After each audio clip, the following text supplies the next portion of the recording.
Welcome to Hem Sharma classes. Haryana power utility का जो exam होता है उसका जो पैटर्न है वो रिवाइज हुआ है। जो 2024 में रिवाइज हुआ था, ये लेटर है एचपीटीआई का कि revision of pattern of departmental accounts examination of all cadres, यानी कि engineering, accounts and ministerial cadre, इन सब का ही चेंज हो गया है। इसमें लिखा है कि इंटीमेट किया जा रहा है कि डायरेक्शंस जो हैं कि हरियाणा गवर्नमेंट की, उसके अकॉर्डिंग जो डीएई का पैटर्न है engineering, ministerial and accounts cadre का, वो रिवाइज हुआ है। एनेक्चर ए, बी एंड सी दिया गया है, तो इंजीनियरिंग के लिए एनेक्चर ए में है। पैटर्न जो है 67% वेटेज है वो सब्जेक्टिव पार्ट की रहेगी और एमसीक्यू जो पोर्शन है वो 33% रहेगा। इसके अकॉर्डिंग ही पैटर्न रहेगा ये। इसमें आगे और भी बताया कि जो एमसीक्यू हैं उसकी जो बुकलेट थी, पहले जो एग्ज़ाम हुआ था जिसमें एमसीक्यू पोर्शन था, और एचपीटीआई की जो वेबसाइट है वहाँ पर अपलोड की गई थी एक बुकलेट एमसीक्यू की, उसको रेफरेंस के रूप में यूज किया जा सकता है। और सिर्फ रेफरेंस, यानी कि ओनली रेफरेंस। इसका मतलब ज़रूरी नहीं है कि आपके एमसीक्यू इसी बुकलेट से ही सारे हों। तो एग्जामिनर सेट कर सकता है क्वेश्चन पेपर जो कि एमसीक्यू और सब्जेक्टिव पार्ट है वो anywhere as per prescribed syllabus and pattern. फिर दूसरे रूल्स और रेगुलेशंस जो हैं डीएई से रिलेटेड हैं वो सेम रहेंगे। डिपार्टमेंटल अकाउंट्स एग्जामिनेशन यानी कि डीएई जो है, सभी कैडर का सिलेबस यहाँ पर रिवाइज हो चुका है। तो इस सिलेबस में हम बात कर रहे हैं आज इंजीनियरिंग कैडर की। तो उसका क्या क्या सिलेबस है, कौन सी बुक से किस प्रकार दिया गया है। एनेक्चर ए इंजीनियरिंग कैडर का, इसमें 67% जो सब्जेक्टिव बताया गया है उसमें 15 नंबर का एक प्रैक्टिकल पोर्शन कैश बुक का 1 क्वेश्चन एक रहेगा 15 नंबर का। ठीक, उसके अलावा 10-10 नंबर के क्वेश्चन 3 अटेम्प्ट करने होंगे। अटेम्प्ट तो 3 करने हैं लेकिन आउट ऑफ 4 में से 3 करने, एक स्पेयर में रहेगा। उसी प्रकार 5-5 नंबर के जो क्वेश्चन है वो भी 3 करने हैं, वो भी आउट ऑफ 4 आपको मिलेगा। आउट ऑफ 2 1 जो क्वेश्चन है हमें अटेम्प्ट करना है 7 मार्क्स का। तो इस प्रकार ये डीओपी और थ्योरी में से आपका यहाँ पर ऑप्शन जो दी गई है कि थ्योरी ऑब्लिक डीओपी, तो उसमें 2 क्वेश्चन जो हैं उसमें जिस हिसाब से भी आपको मिलेंगे एक क्वेश्चन आप कर सकते हैं, ऑप्शन रहेगी। तो ये तो 67% की बात हुई है। 33% जो है वो आपका एमसीक्यू क्वेश्चन रहेगा, 33 क्वेश्चंस। टोटल 100 मार्क्स का हो गया। तो अब बुक्स को डिस्कस कर लेते हैं। सबसे पहले दिया गया है कि 3 कॉलम कैश बुक, 3 कॉलम की cash book, columns of cheques etcetera, bank IUT, यानी कि अब जो और कैश बुक है कोई सिंगल कॉलम, डबल कॉलम, सब अलग अलग रहती है। तो पावर यूटिलिटी जो है वो 3 कॉलम कैश बुक यूज करती है जो कि अप्लीकेबल है हरियाणा पावर यूटिलिटी में। इसके बाद डिपार्टमेंटल फाइनेंशियल रूल्स, ये डीएफआर है, ये आपके सिलेबस में है। इसमें से चैप्टर 2, 5, 6 एंड 7 में से कुछ लिमिटेड पोर्शन ही दिया गया है। तो general system of accounts and financial rules हो गया, डिपॉजिट्स एंड सस्पेंस अकाउंट्स हो गए। तो ये जो फाइनेंशियल हैंडबुक होती है उसमें से आपकी ये हैंडबुक नंबर 3 होती है, डिपार्टमेंटल फाइनेंशियल रूल्स। तो हैंडबुक नंबर 1 जो फाइनेंशियल है, treasury rules and subsidiary treasury rule, ये आपके सिलेबस का पार्ट नहीं है, जस्ट नॉर्मल कि जो आप डीएफआर डिपार्टमेंटल फाइनेंशियल रूल आपके पेपर में है, ये फाइनेंशियल हैंडबुक नंबर 3 होगी। तो हो सकता है किसी बुक पर आपको ये लिखा मिले तो कंफ्यूज नहीं होना, डिपार्टमेंटल फाइनेंशियल रूल्स है वो फाइनेंशियल हैंडबुक नंबर 3 है। फाइनेंशियल हैंडबुक नंबर 2, ये भी आपके सिलेबस में है, पंजाब फाइनेंशियल रूल्स वॉल्यूम 1। ये तो रेगुलर स्टाफ के लिए पैसे का लेन देन के रिलेटेड होती है, और डिपार्टमेंट के पैसे से लेन देन की बात करें तो ये डीएफआर में लिखा होता है। बुक नंबर 4 है, वो अभी आपके सिलेबस में है, पंजाब बजट मैनुअल। तो डिपार्टमेंटल फाइनेंशियल रूल जो है इसको डिस्कस कर लेते हैं। सिलेबस में जो दिया गया है कि चैप्टर 2 है जनरल सिस्टम ऑफ अकाउंट्स, कि अकाउंट का एक जो सिस्टम है वो क्या है, और फाइनेंशियल कंट्रोल के बारे में इस चैप्टर में बताया। तो इसमें आपका 2.11 यानी कि responsibility of divisional officer in respect of accounts, कि डिविजनल ऑफिसर की क्या क्या रेस्पॉन्सिबिलिटीज़ हैं, डिविजनल अकाउंटेंट की 3 फोल्ड जो ड्यूटीज़ हैं, ये आपका इसी चैप्टर में ही दिया गया है। तो ये पर्टिकुलर रूल है, ये आपके सिलेबस में है। इसके बाद 2.25 टू 2.28 यानी कि appropriation and watch of expenditure there against introduction, और उसके ऊपर एक्चुअल्स की वाचिंग, यानी कि जो भी खर्चा एक्चुअल में हो रहा है उसके ऊपर निगरानी रखना, उसके अप्रोप्रिएशन के बारे में ये आपके सिलेबस में दिया गया है। इसके बाद चैप्टर 5 है डीएफआर का, डिपॉजिट्स एंड सस्पेंस अकाउंट्स। तो डिपॉजिट्स में आपका यहाँ पर ये पहला ही डिपॉजिट्स जो कि सिक्योरिटी डिपॉजिट लैप्स हो गई कोई, या कन्फिस्केटेड जब्त कर ली गई है डिपॉजिट को, या इंटरेस्ट बियरिंग सिक्योरिटी है, इसके बारे में ये सिलेबस में रहेगा। सस्पेंस अकाउंट में आपका परचेज और स्टॉक, पीडब्ल्यू एडवांस और वर्कशॉप सस्पेंस। लंदन स्टोर तो वैसे डिलीट हो चुका है। तो चैप्टर 6 स्टोर्स के बारे में है। यहाँ हमने चैप्टर 5 में बात की है, तो डिपॉजिट्स, इंट्रोडक्टरी सिक्योरिटी ये आपके 5.1 से 5.5 तक दी गई हैं। ये आपके अकाउंट कोड वॉल्यूम 3 मिलेगी आपको, सस्पेंस अकाउंट्स हैं ये। अब हम जो बुक बात देख रहे हैं ये ओपन हुई है, ये है डीएफआर, डिपार्टमेंटल फाइनेंशियल रूल, कि फाइनेंस में पैसे का लेन देन जो डिपार्टमेंट में जो पैसे का लेन देन है उसके रिगार्डिंग रूल है।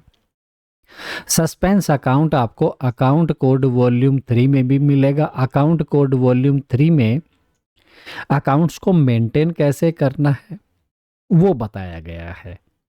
तो कंफ्यूज नहीं होना है कि यहाँ पर इस बुक में अगर आप खोलकर देखेंगे तो यही चीज़ें आपको यहाँ पर भी मिलेंगी। तो अकाउंट कोड वॉल्यूम 3 यानी कि अकाउंट्स को मेंटेन कैसे करना है वो आपके सिलेबस में है। उनके लेन देन से रिलेटेड ये जो है, जो रूल्स हैं वो यहाँ हैं, वो आपके सिलेबस में नहीं दिया गया है। चैप्टर 6 स्टोर्स, स्टोर से रिलेटेड है। तो यहाँ पर टूल्स एंड प्लांट, जिसमें उसका अकाउंट जो रखा जाएगा न्यूमेरिकल, यानी कि रिसीव हुआ टूल्स एंड प्लांट्स कहीं रिपेयरिंग के लिए, कहीं किराए पर गया है, इश्यू है, उनका रजिस्टर जो मेंटेन किया जाता है उससे रिलेटेड हो गया। इसके बाद पेमेंट फॉर सप्लाईज और recoveries, tools and plants use करने के लिए देंगे, वो रिकवरी भी करेंगे, हायर चार्जेस वगैरह, सेल्स एंड ट्रांसफर्स के बारे में रिकवरी करेंगे। वेरिफिकेशन और रेक्टिफिकेशन यहाँ आपके सिलेबस में दी गई है। चैप्टर 7 जो कि वर्क्स का है, तो यहाँ पर इस चैप्टर में आपके सिलेबस का जो पार्ट है, payments to suppliers and contractors, कि कॉन्ट्रैक्टर को हम सप्लाई कर मतलब पेमेंट करते हैं, या फिर किसी ने सप्लाई किया है माल, मटेरियल सप्लाई किया है तो उसको भी पेमेंट करते हैं। उनकी पेमेंट जब कभी भी मटेरियल आता है तो एमबी में हम रिकॉर्ड करते हैं। कॉन्ट्रैक्टर का भी जो मेजरमेंट करते हैं उसको भी रिकॉर्ड करते हैं। तो रिकॉर्ड ऑफ मेजरमेंट्स यानी कि measurement book, detailed measurement book, standard measurement book, ये आपकी दी गई हैं 7.16। यहाँ पर ये हेडिंग हो गया आपका payments to suppliers and contractors. DFR, departmental financial rule के बाद अब बात करेंगे पीएफआर, पंजाब फाइनेंशियल रूल, जो कि एम्प्लॉय से रिलेटेड जो भी पैसे का लेन देन होता है उसके रूल यहाँ पर लिखे गए हैं। इसमें 2 ही चैप्टर दिए गए हैं और चैप्टर 2 में भी ये 3 रूल हैं।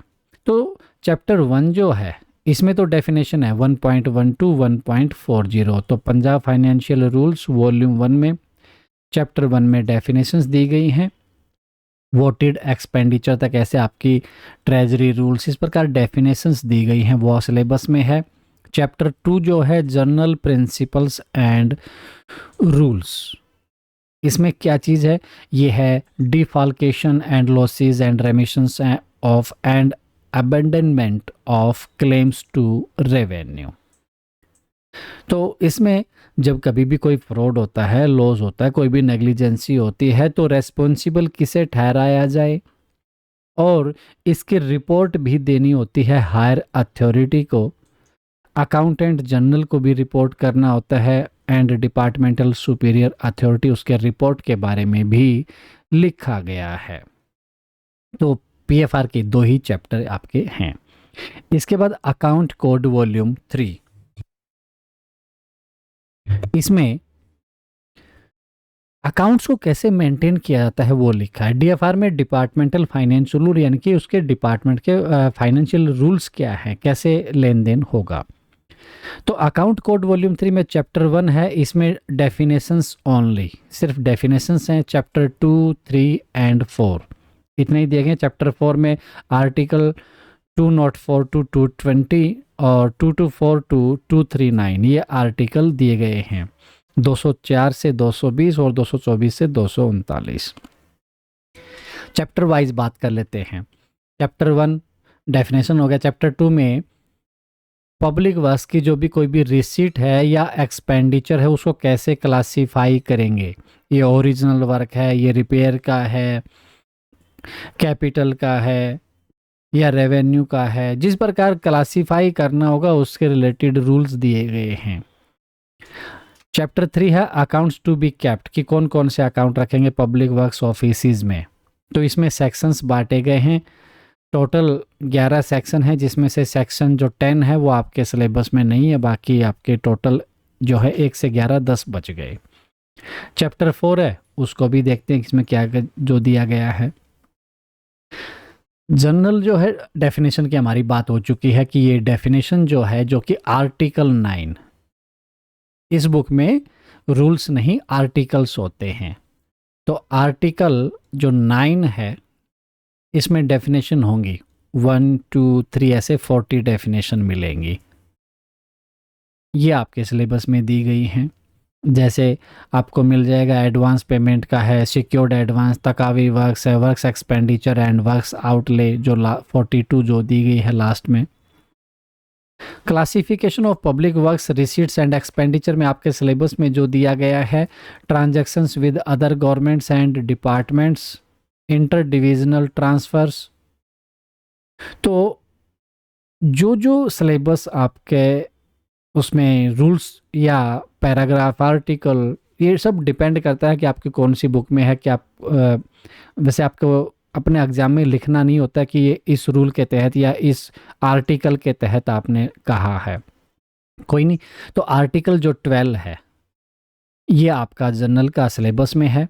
इसके बाद आर्टिकल 18 to 20 एंड 22 एंड 32 भी आपके सिलेबस में है, जिसमें inter divisional transfers and revenue receipts के बारे में बताया गया है। तो अकाउंट कोड वॉल्यूम 3 अकाउंट्स को कैसे मेंटेन करना है, अगर इंटर डिविजनल ट्रांसफर होते हैं तो कैसे कहाँ लिखा जाएगा।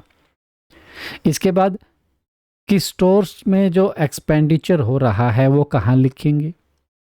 टूल्स एंड प्लांट्स के ऊपर जो चार्ज खर्चा है एस्टेब्लिशमेंट का है वो कहाँ लिखा जाएगा, आर्टिकल 37, 38। सस्पेंस ट्रांजैक्शंस दी गई हैं, तो सस्पेंस ट्रांजैक्शंस जो हैं आपकी आर्टिकल 48 to 52 दिया गया है यहाँ पर अलग, फिर बीच में लैंड एंड किलन्स को छोड़ दिया गया है। उसके बाद आगे पीडब्ल्यू एडवांस है और वर्कशॉप सस्पेंस भी है, बीच में आपका लंदन स्टोर हो चुका है डिलीट। ये आपके डीएफआर में भी हैं, यहाँ पर भी हैं। यहाँ अकाउंट को कैसे मेंटेन करना है वो वहाँ डिपार्टमेंट के फाइनेंशियल रूल्स की लेन देन कैसे होगा। कोई भी मटेरियल परचेज किया है कहाँ लगना वो सस्पेंस में रहता है। कोई भी स्टॉक है, मटेरियल है, किस वर्क पर यूज होगा नहीं पता है, तब तक वो भी सस्पेंस में रहता है। मिसलिनियस पीडब्ल्यू एडवांस किसी के नाम पर दिखा दिया जाता है। अमाउंट कोई भी जैसे सस्पेंस में है, आपका पास कोई भी ऑब्जेक्शन वगैरह लग गया है कि अभी इसका फाइनल चार्ज कहाँ डाला, या कहीं पर कन्फ्यूजन है कि इसका चार्ज कहाँ डाला जाए, खर्चा कहाँ डालना है, तब तक वो पर्टिकुलर किसी हेड में नहीं जा सकता। तो कुछ मिसलिनियस पीडब्ल्यू एडवांसेस हैं, ये भी आपका सस्पेंस में है। और वर्कशॉप सस्पेंस, ये सारे आपके सस्पेंस ट्रांजैक्शंस हैं। ठीक है, ये आर्टिकल 54 टू 62 दिया गया है। इसके अलावा इस चैप्टर में से आर्टिकल 65 टू 78 दिया गया है कि एक्सपेंडिचर की रिकवरीज जो दी गई हैं, डिपॉजिट्स एंड मिसलेनियस ट्रांजैक्शंस। अब बात करते हैं सेक्शंस जो दिए गए हैं चैप्टर 3 में। सेक्शन 1 टू 11 है, सेक्शन 10 डिलीटेड है। सेक्शन 1 जो है वो कैश अकाउंट का है। कैश अकाउंट में सबसे पहले तो मिलेगा आपको जर्नल, उसके बाद और इन्फॉर्मेशन आगे रहेगी कि कैश बुक, इम्प्रेस्ड और टेम्परेरी एडवांस से रिलेटेड आपको यहाँ पर कैश अकाउंट में मिलेगा। कैश अकाउंट सेक्शन 1 है जो कि चैप्टर 3 में है, अकाउंट कोड वॉल्यूम 3 के में। कैश बुक के बारे में लिखा है, तो कैश बुक ये है, ये डिपार्टमेंट की जो होती है, ये वो कैश बुक है, उसके बारे में बात की है डिपार्टमेंट की। फिर डिफरेंस क्या है, मतलब डिफरेंस ये कि जैसे पीडब्ल्यूडी वगैरह जो है वर्क्स से रिलेटेड बात कर रहे हैं हम, कि वर्क्स में उससे रिलेटेड कोई भी कैश बुक होगी वो ये यहाँ बताती है। तो फिर पीएफआर में भी कैश बुक का जिक्र है, वो कौन सी कैश बुक है, ये क्या सेम है? नहीं, वो अलग होती है। वो एम्प्लॉयज से रिलेटेड कहीं जो खर्चा करना हो, कोई भी उनसे प्राप्ति जो भी कुछ है वो अलग होती है।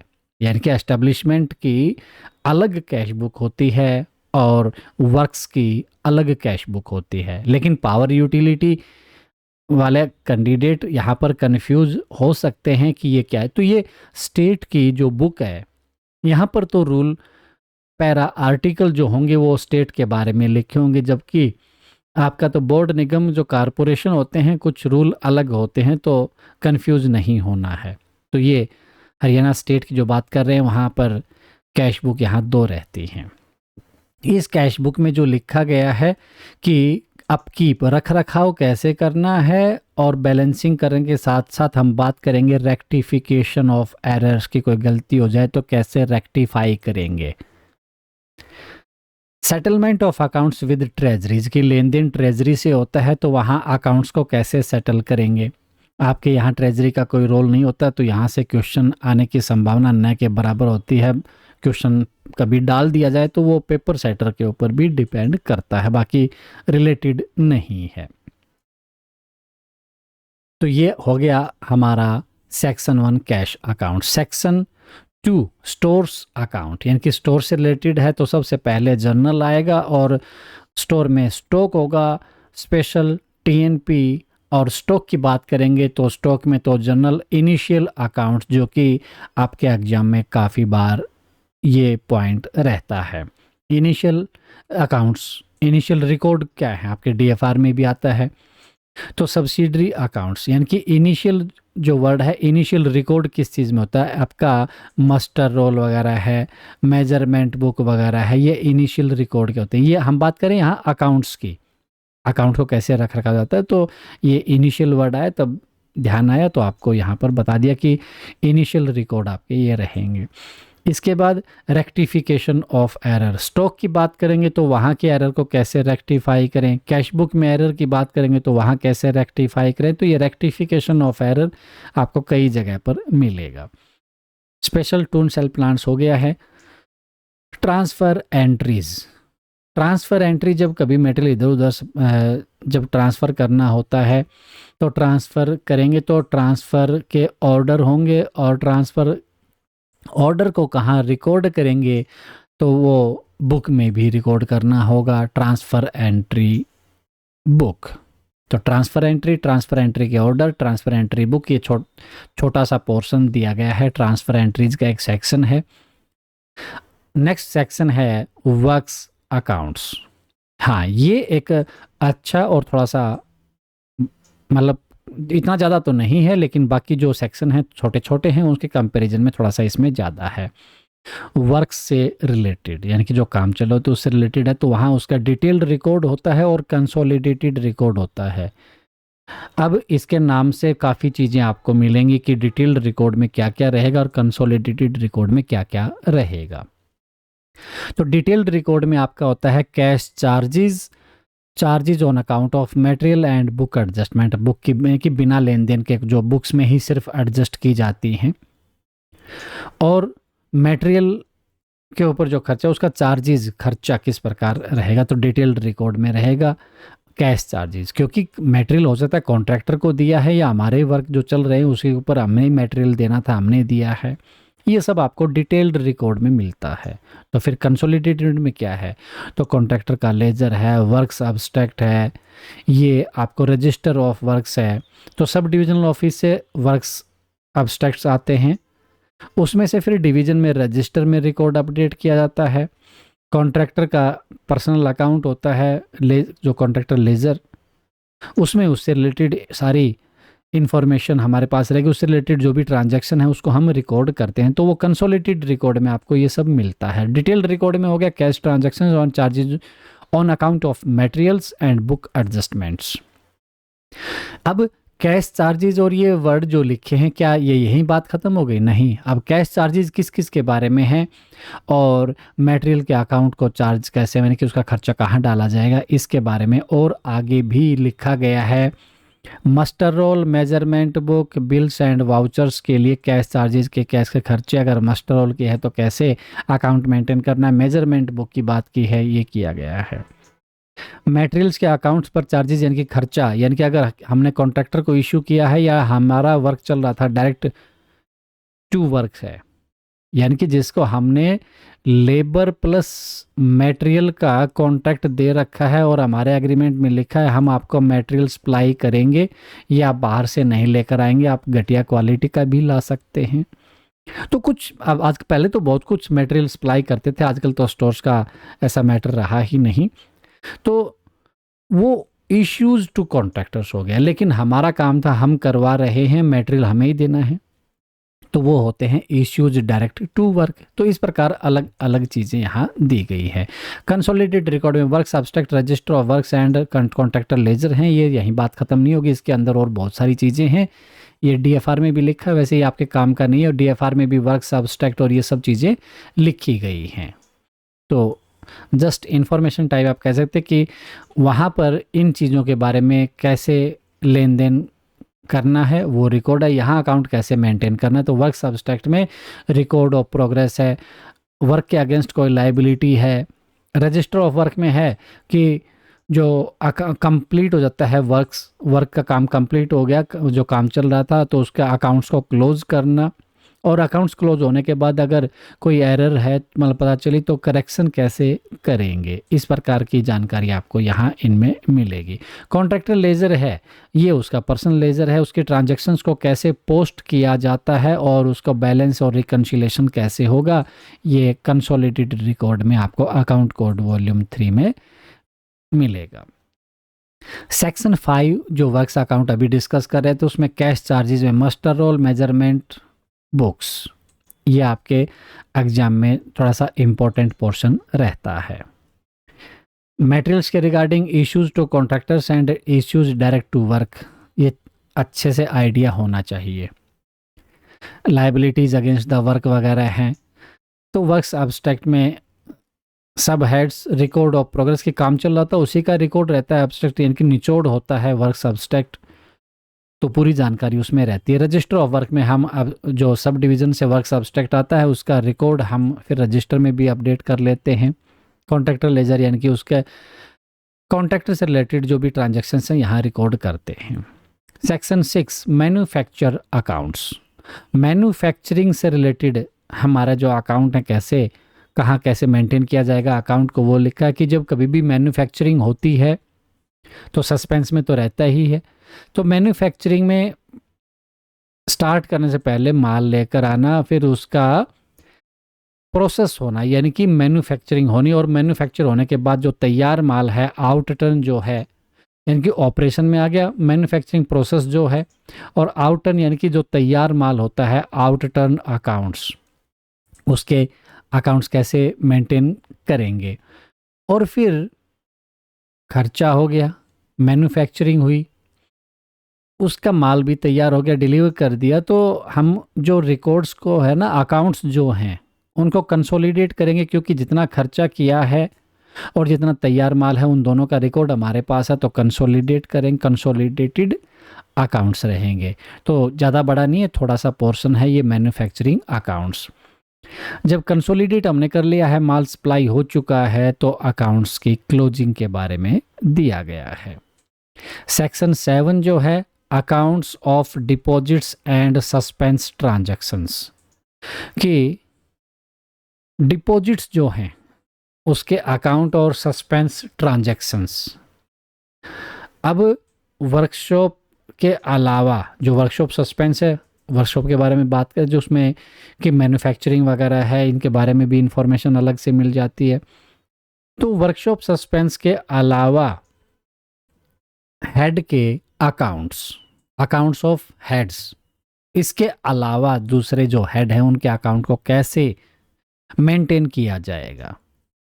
अकाउंट्स ऑफ वर्कशॉप सस्पेंस यहाँ दे दिया गया, उसके दोनों को में डिफरेंस हो गया कि वर्कशॉप सस्पेंस के बारे में अलग से लिख दिया है, अगर उसके अलावा अगर है तो उन हेड्स के अकाउंट्स को हम कैसे मेंटेन करेंगे। फिर जो एडजस्ट नहीं हो पाएगा, अनएडजस्टेड बैलेंसेस को भी हम देखेंगे। तो यहाँ पर हमें इन सब चीज़ों का ध्यान रखना है कि क्या चीज़ बताई गई है। तो दो ही चीज़ें यहाँ पर ध्यान में देने योग्य हैं, ध्यान देने योग्य कि वर्कशॉप सस्पेंस के अकाउंट और इसके अलावा दूसरे अकाउंट्स और अनएडजस्टेड बैलेंसेस। सेक्शन 8 क्या है, वर्कशॉप अकाउंट्स। यहाँ पर बात कर रहे थे कि वर्कशॉप सस्पेंस के अकाउंट्स। फिर आगे आपका सेक्शन 8 मिल गया आपको वर्कशॉप अकाउंट्स की डिटेल्ड अकाउंट्स ऑफ जॉब्स और एनुअल अकाउंट्स जो हैं उसके बारे में यहाँ बताया गया है। ये इतना इम्पोर्टेंट तो नहीं रहता है, बाकी क्वेश्चन आपका जो एग्जामिनर है वो कहीं से भी बना सकता है। सेक्शन 9 क्या कहता है, transactions with other divisions, departments and governments, कि दूसरे डिपार्टमेंट या दूसरी गवर्नमेंट के साथ में अगर ट्रांजैक्शंस होती हैं तो उसके बारे में यहाँ लिखा अकाउंट कैसे मेंटेन करना है। ट्रांजैक्शंस ऐसी होंगी कुछ जो कि डिवीज़न में ही ओरिजिनेट होंगी, कुछ ऐसी होंगी जो दूसरी डिवीज़न में या दूसरे डिपार्टमेंट या दूसरी गवर्नमेंट में ओरिजिनेट होंगी। और फिर इन अकाउंट्स के सेटलमेंट के बारे में इस सेक्शन में बताया गया है। सेक्शन 11 जो है ये अदर डायरेक्शंस जो दी गई हैं कि अनसेटल्ड अकाउंट्स को रिव्यू करने के बारे में यहाँ बताया गया है। इस सेक्शन में आगे और कि जब साल ख़त्म होता है तो अकाउंट्स को क्लोजिंग करना है, यानी कि closing of the accounts of the year, और अकाउंट्स में करेक्शन के बारे में भी दिया गया है। परफॉर्मा अकाउंट्स हैं, accounts in offices to be reconstituted. तो ये चैप्टर जो 3 है अकाउंट कोड वॉल्यूम 3 का, उसमें टोटल सेक्शन 11 हैं जिसमें से 10 को छोड़ दीजिए, 1 to 11 आपके सिलेबस में दिया गया है। इसके बाद चैप्टर 4 है। चैप्टर 3 तक तो हमने बात कर लिया, चैप्टर 3 में सेक्शंस दिए गए हैं, अब चैप्टर 4 आ गया। अकाउंट्स रिटर्न्स, क्या अकाउंट्स का रिटर्न जो भेजना होता है rendered by public works officers. Public works officer जो है अकाउंट रेंडर करेंगे, तो अकाउंट रिटर्न जो है उसमें सब डिवीज़न के अकाउंट की बात कर रहा है कि सब डिविजनल अकाउंट्स को जब अकाउंट्स रिटर्न भेजे जाएंगे तो इनके लिए कैसे क्या अकाउंट मेंटेन करना है। फिर मंथली अकाउंट्स जो हैं उनकी कंपाइलेशन के बारे में कहता है, शेड्यूल्स डॉकेट्स, और जो शेड्यूल्स दिए गए हैं यानी कि monthly statement with treasury, revenue receipts, works expenditure, suspense transactions, deposit transactions, taccavi works जो हैं इनके शेड्यूल। तो ये एक टाइम बीइंग है, टाइम पर कौन सा कब कैसे क्या करना है उसका एक शेड्यूल यहाँ पर दिया गया है।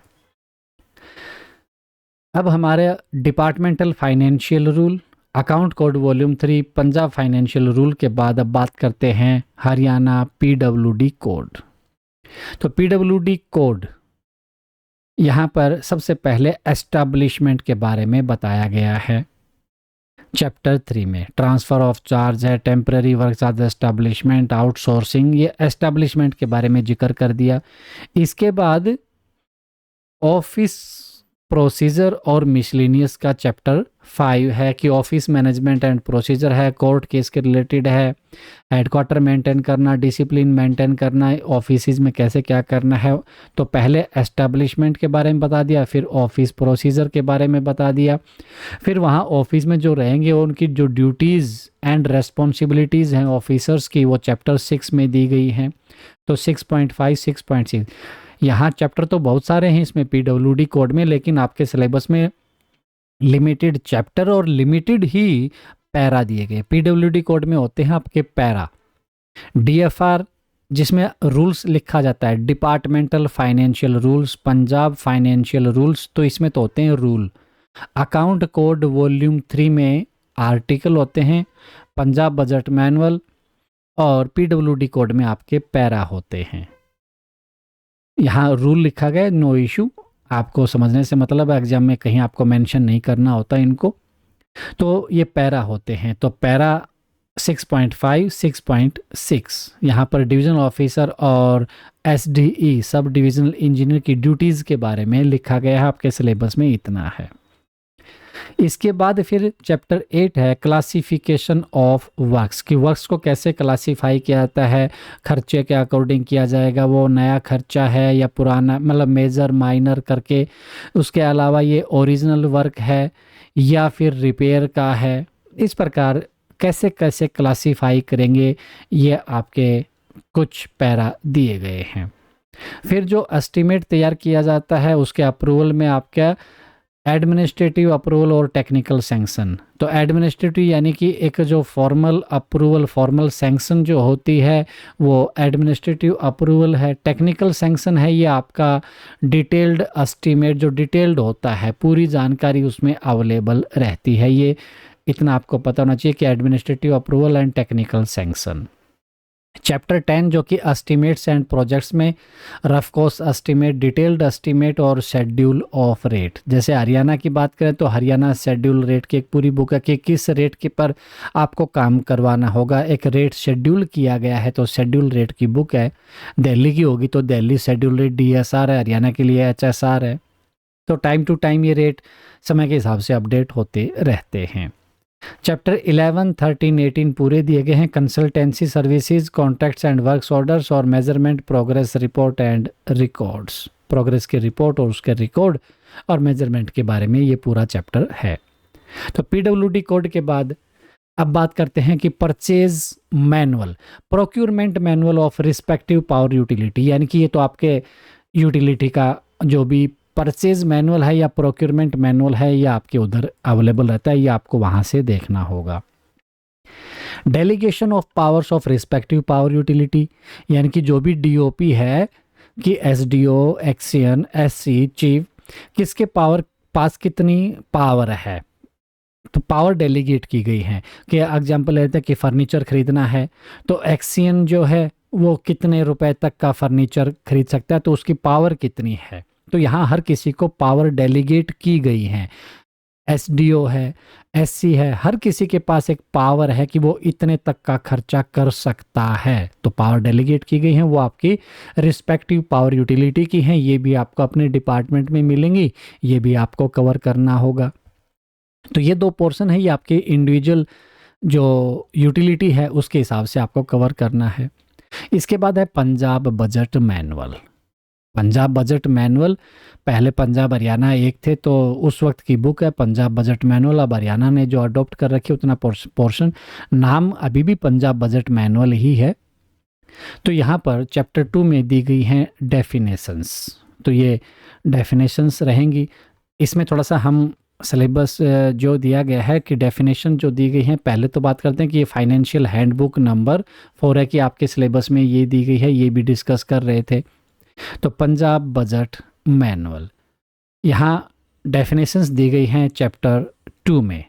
तो ये डेफिनेशन क्या है?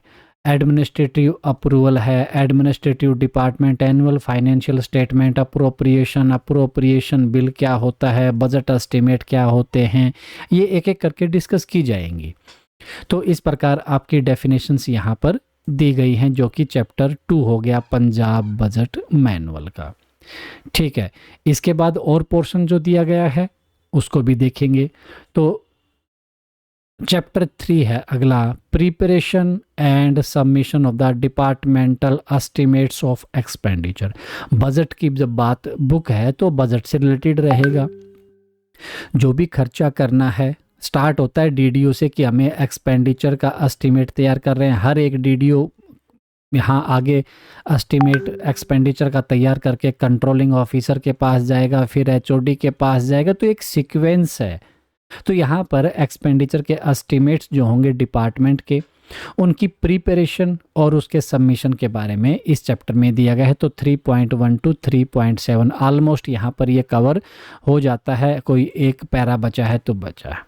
तो यहाँ पर हमारा जो चैप्टर 3 है, preparation and submission of the departmental estimate, 3.1 से 3.7 दिया गया। इसमें आपके और बीच में प्रिपरेशन यानी कि प्रिपेयर कैसे करेंगे, प्रिपेयर हो जाएगा तो सबमिट करना है हमें कि क्या क्या किस प्रकार क्या क्या रिक्वायरमेंट हमारी रहेगी।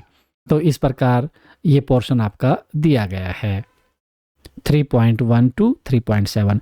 इसके बाद चैप्टर 4 है estimates of revenue and receipt. की खर्चे की बात तो हो गई कि उसका एस्टिमेट तैयार करना है, तो रेवेन्यू एंड रिसीट्स जो होंगे उसका भी हमें एस्टिमेट तैयार करना है कि कितना आ जाएगा। तो करंट बजट का रिवाइज एस्टिमेट और बजट एस्टिमेट ये आपके पैरा 4.1 टू 4.44 दिए गए हैं। तो ये आपका पोर्शन आपका एस्टिमेट्स ऑफ रेवेन्यू रिसीट्स आपका ये पोर्शन रहेगा, जिसमें रिवाइज्ड एस्टिमेट क्या होता है ये बताया है।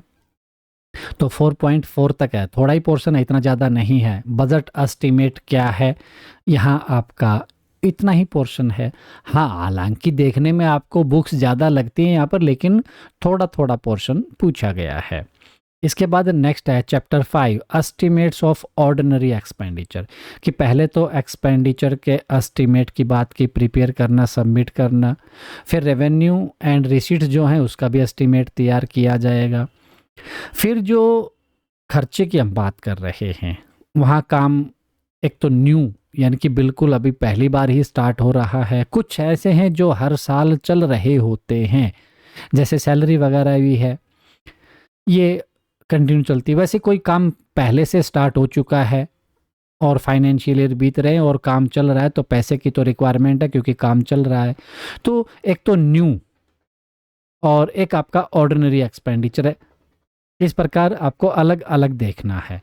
तो ऑर्डिनरी एक्सपेंडिचर का एस्टीमेट चैप्टर नंबर 5 में दिया गया है और chapter number 7 estimate of new expenditure है। तो ये जो पोर्शन है एस्टीमेट्स ऑफ ऑर्डिनरी एक्सपेंडिचर कि हम ऑर्डिनरी एक्सपेंडिचर में किन किन को करेंगे, तो यहाँ वो चीज़ लिखी गई है कि for inclusion in the schedule of new expenditure, कि न्यू एक्सपेंडिचर को छोड़कर बाकी सारे आपके ऑर्डिनरी एस्टिमेट जो है एक्सपेंडिचर के एस्टिमेट में आएंगे।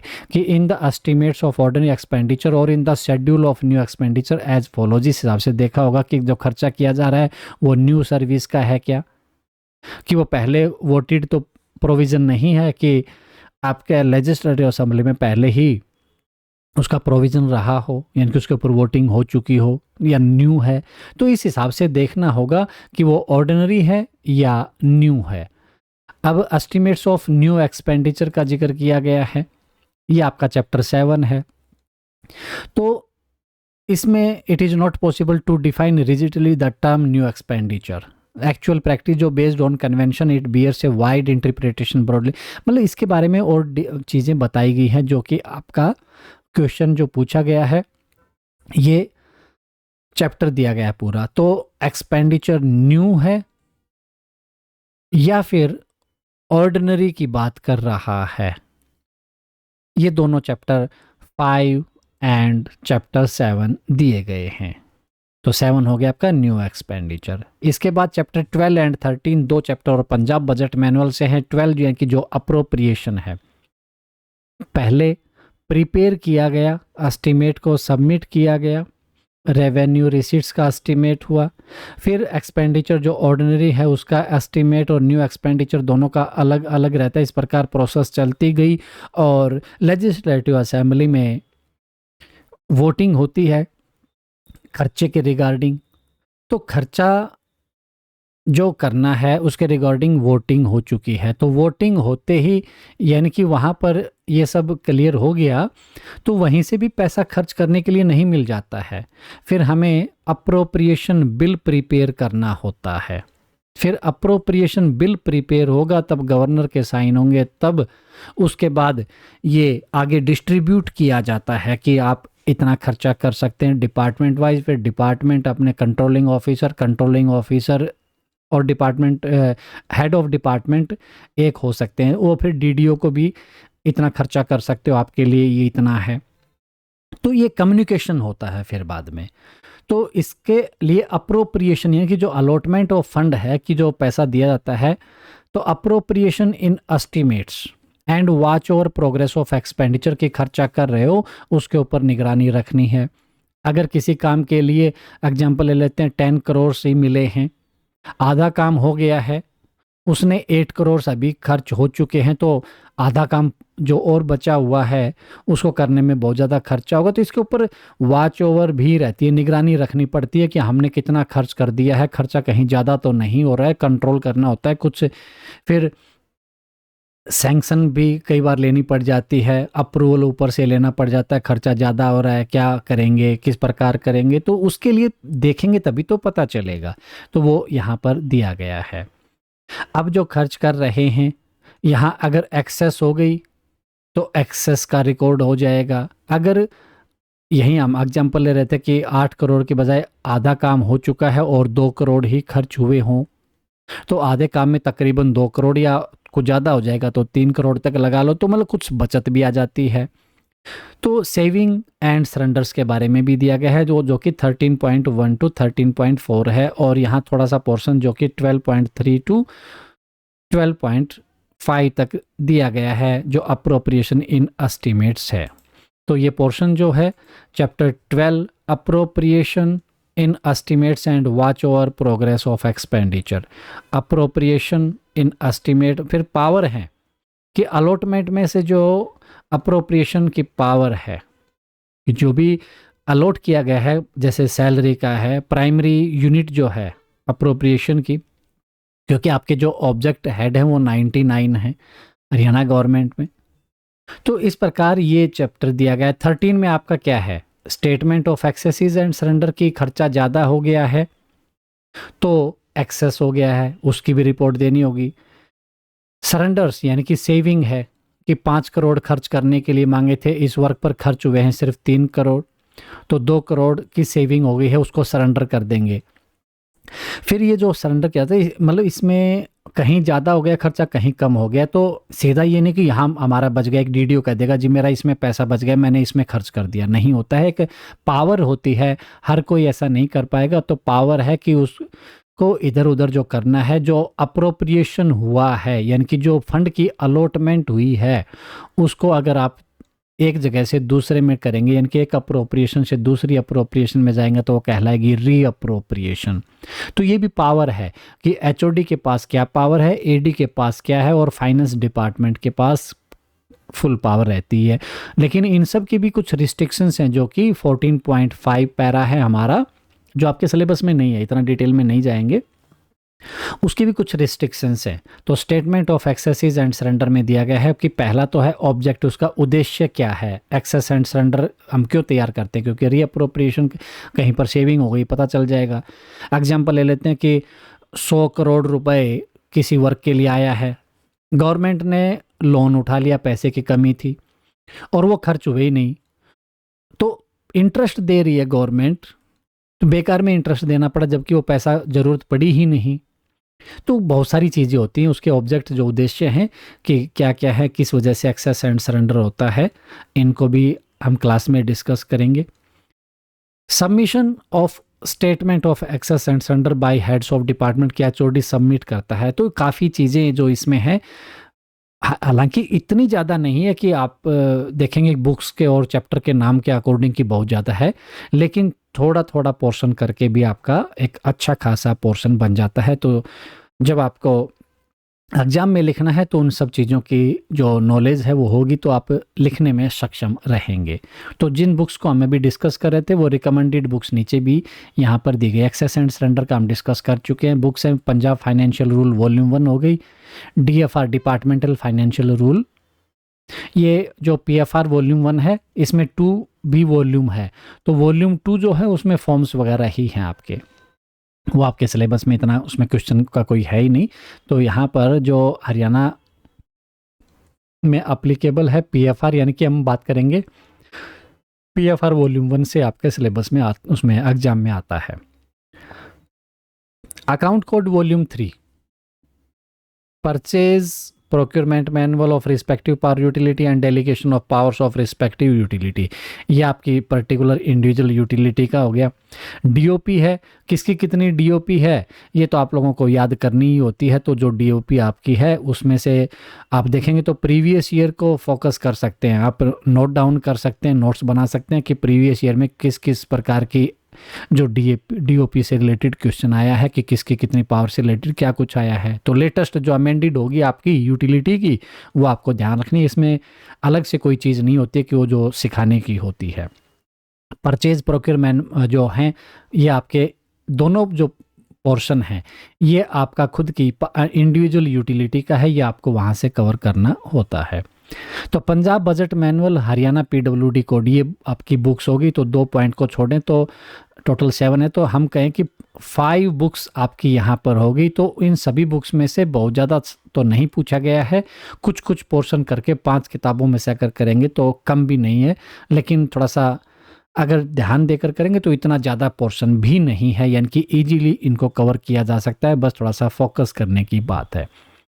तो ये आपका इंजीनियरिंग कैडर का जो सिलेबस था उसको डिस्कस किया डिटेल में कि कहाँ कौन सी बुक में क्या चीज़ लिखी गई है और कहाँ से ये सिलेबस दिया गया है। अगर आपको वीडियो पसंद आई हो तो लाइक और शेयर करना ना भूलें। Thank you.